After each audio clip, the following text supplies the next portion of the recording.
Buenos días, tardes y noches. Sean todos bienvenidos a su canal predilecto de Derecho. Bueno, una vez habiendo visto ya las definiciones y algunos conceptos de lo que es el derecho, la siguiente pregunta que se nos viene a la mente es ¿cómo se origina el derecho? No desde un punto de vista histórico, sino más bien de una relación causal, ¿no? Sino qué es lo que da paso al derecho. Es así que el día de hoy, en este video, veremos las fuentes del derecho.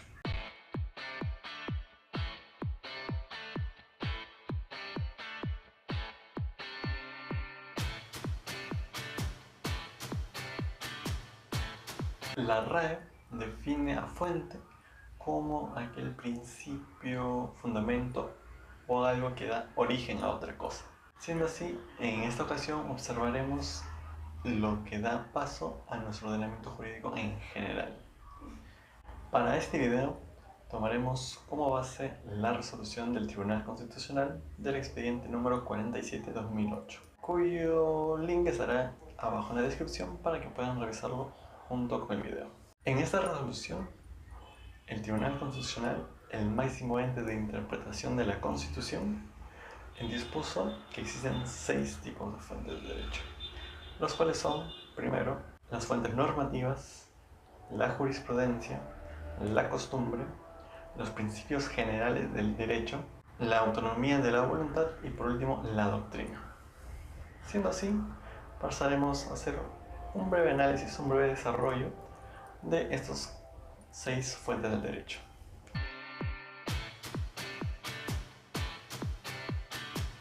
Las fuentes normativas pueden ser definidas como aquellas normas que expide el gobierno para regularse tanto a sí mismo como al común de las personas. Van a escuchar que nombran a estas fuentes normativas como leyes, usando estos términos como sinónimos a fin de englobar todo el concepto de normas que existen.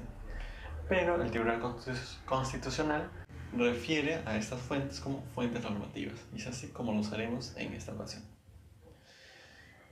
Ciertamente vamos a poder observar y nombrar muchas normas dentro de este concepto, como siendo la más básica o la más en general que se van a poder ver como las leyes, ¿sí? Tanto leyes orgánicas, que son aquellas leyes que utiliza el mismo Estado para organizarse a sí mismo, como las leyes ordinarias, aquellas leyes que el Poder Legislativo, ya sea en un Congreso o por medio de los senadores y diputados, va a emitir a fin de regular cierto aspecto de la vida de las personas, o mejor dicho, de los sujetos de derecho, en tanto y en cuanto el Poder Legislativo y sus representantes vean conveniente y relevante esa regulación. También tenemos en otros aspectos los que son llamados los decretos legislativos. Los decretos legislativos son normas emitidas por el Poder Ejecutivo, es decir, el presidente, con toda la cartera de ministros, a fin de regular también, ya que es una norma de rango de ley, pero la peculiaridad de este tipo de norma es que el Poder Ejecutivo le ha pedido las facultades al Poder Legislativo a fin de regular ciertos aspectos que tienen que ser determinados al momento de pedirlo, y esto va a durar por un determinado tiempo también. Es así que podemos ver la gran cantidad de normas que existen y muchas más, que podremos verlo en otro video. Hay que resaltar que dentro de nuestro ordenamiento jurídico, que está relacionado directamente con el sistema germano-romano, con el civil law o derecho continental, la ley es una de las fuentes principales, si no es que decir la de mayor valor dentro de este, ya que nuestro ordenamiento es uno codificado, a diferencia de como lo puede ser el common law del sistema americano, ¿no?, de los Estados Unidos, que en él tiene mayor relevancia la jurisprudencia.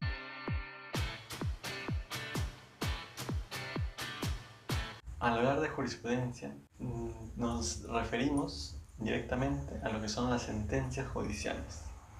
Pero no todas las sentencias judiciales son jurisprudencia. Como bien lo dice el Tribunal Constitucional en esta resolución, citando a Millán, jurisprudencia es la interpretación judicial del derecho efectuada por los más altos tribunales en relación con los asuntos que a ellos corresponden, en un determinado contexto histórico, que tienen la virtualidad de vincular al tribunal que los efectuó y a los jerárquicamente inferiores, cuando se discutan casos fáctica y jurídicamente análogos, siempre que tal interpretación sea jurídicamente correcta.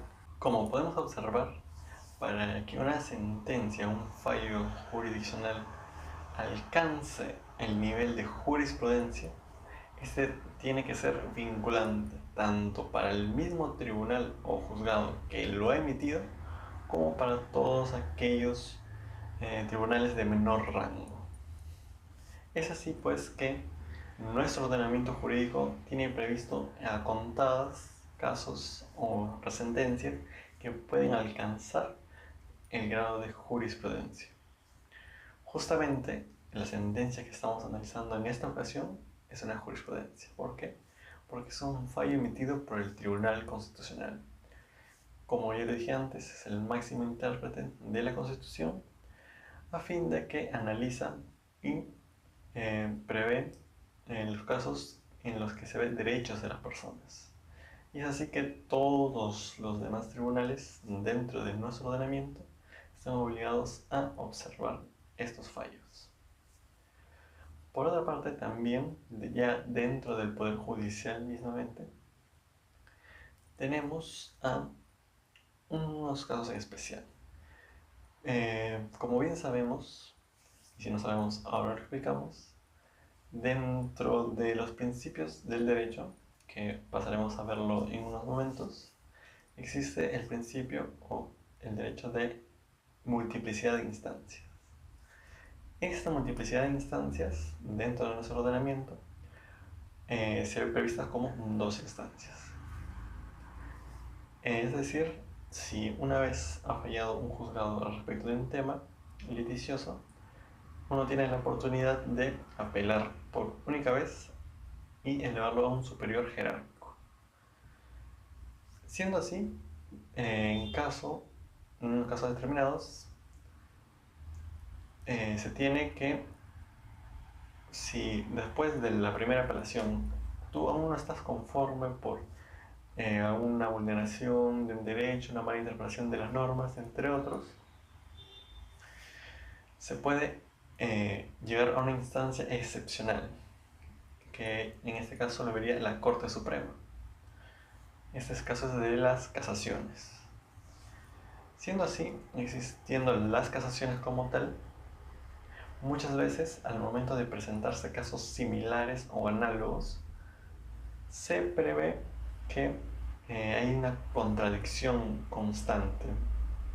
En estos casos donde hay una contradicción porque dentro de la Corte Suprema existen varios juzgados que ven sobre los mismos temas, al ver esa contradicción, que es una contradicción generalizada, un juzgado que va a revisar una casación sobre ese tema puede llamar a lo que se le conoce como los plenos casatorios. En estos plenos casatorios, los jueces supremos pondrán a debatir y analizar este tema y las diferentes posturas que tienen, a fin de que al llegar a una conclusión mediante votación se concluya en determinadas reglas o determinadas normas vinculantes dentro de esta jurisprudencia, a fin de que ya todos los tribunales dentro de la Corte Suprema, es decir, todo el juzgado supremo, como todos los juzgados de menor rango, tengan que cumplir estas normas vinculantes, estas reglas vinculantes, siendo así el mejor ejemplo de lo que es una jurisprudencia.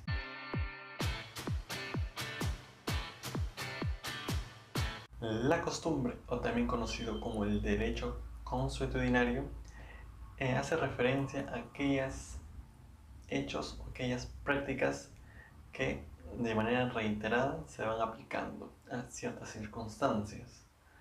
Estas circunstancias en las que el derecho consuetudinario aplica o se aferra a ellas no tienen que estar reguladas por la ley, ya que si existiese una ley referente a ella, estas no podrían tomarse como tal, como derecho consuetudinario o como costumbre.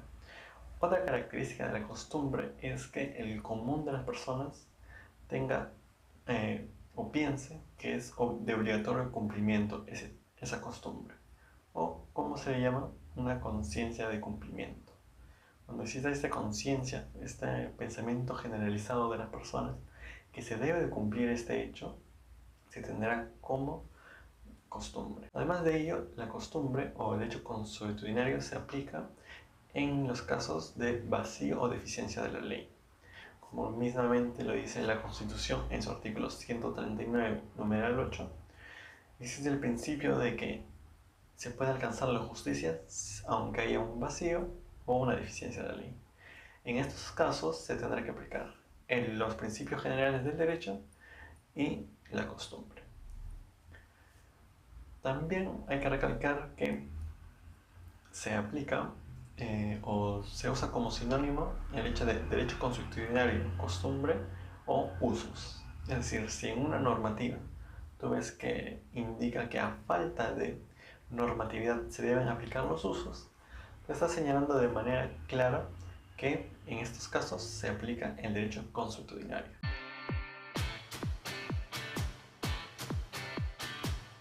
Como dice Aníbal Torres, esos principios son las ideas, postulados éticos o criterios fundamentales, básicos, positivizados o no, que condicionan y orientan la creación, interpretación e integración del ordenamiento jurídico escrito, legal y jurisprudencial y consuetudinario. Como podemos observar, los principios generales del derecho nos ayudan no solo a, como ya lo dijimos cuando hablamos referente al artículo 139 de la Constitución, a cubrir defectos o vacíos que puedan haber en las leyes, sino también a interpretar y al momento de crear las nuevas leyes. Es decir, al momento de que el legislador o los jueces tengan en mente el crear o interpretar una ley, siempre tienen que estar los principios generales del derecho a fin de que todo esté en un sentido armonioso y que no se vulneren ciertos derechos que tienen las personas en general. Dentro de los tantos principios generales tenemos como ejemplo el principio de buena fe, el principio de la autonomía de la voluntad de las partes, el principio que indica que aquello que no está jurídicamente prohibido está permitido, y aquel principio que nos señala que una ley rígida puede crear injusticia. Ciertamente podemos ver que los principios generales de derecho son muy importantes, incluso direccionando, modificando a las otras fuentes, como lo pueden ser, ¿no?, la jurisprudencia y la ley, o las fuentes normativas. Es por ello que es una fuente de derecho y es tan relevante, por lo cual el Tribunal Constitucional ha tenido que revisarlo.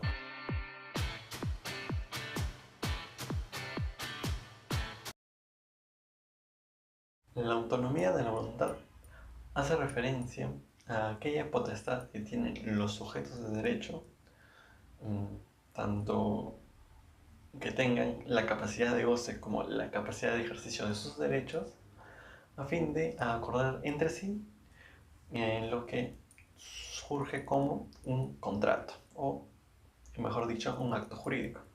Pero eso lo veremos en otra sección.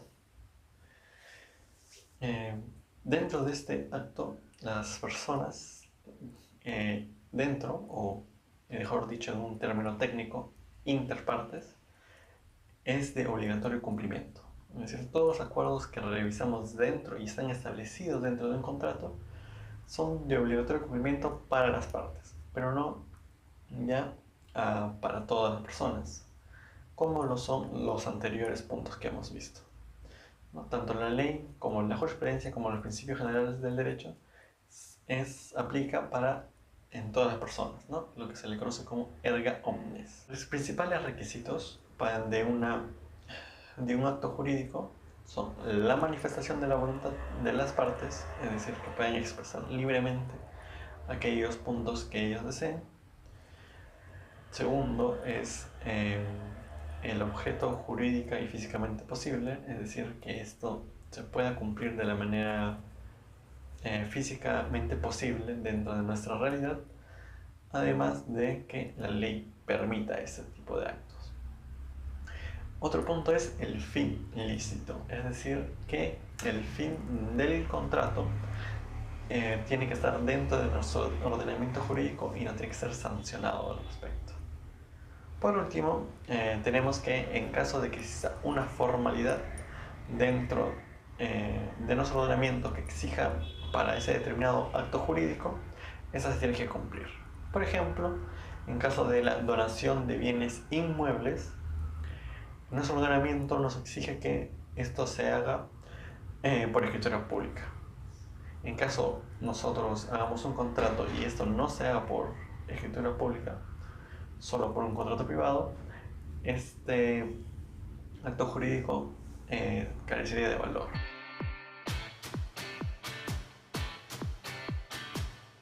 La doctrina engloba a todas aquellas opiniones de, ya sean juristas, abogados, jueces, fiscales, entre otros entendidos del derecho, que tratan sobre nuevas leyes, nuevas normas, o aquellas instituciones que han acompañado a lo largo de los siglos a la sociedad, pero que analizados dentro de nuestro contexto actual, ya sea un contexto social, jurídico, entre otros. Vale aclarar que esta fuente del derecho, que es la doctrina, no es de obligatorio cumplimiento, como lo han sido todos los anteriores fuentes que hemos visto.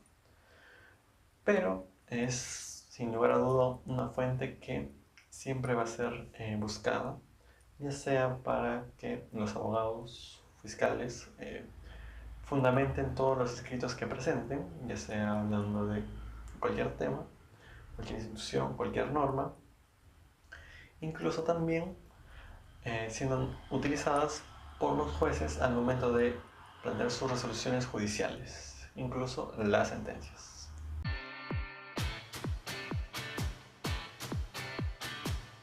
Y como fuente sorpresa tenemos a la Constitución, aquella fuente de fuentes.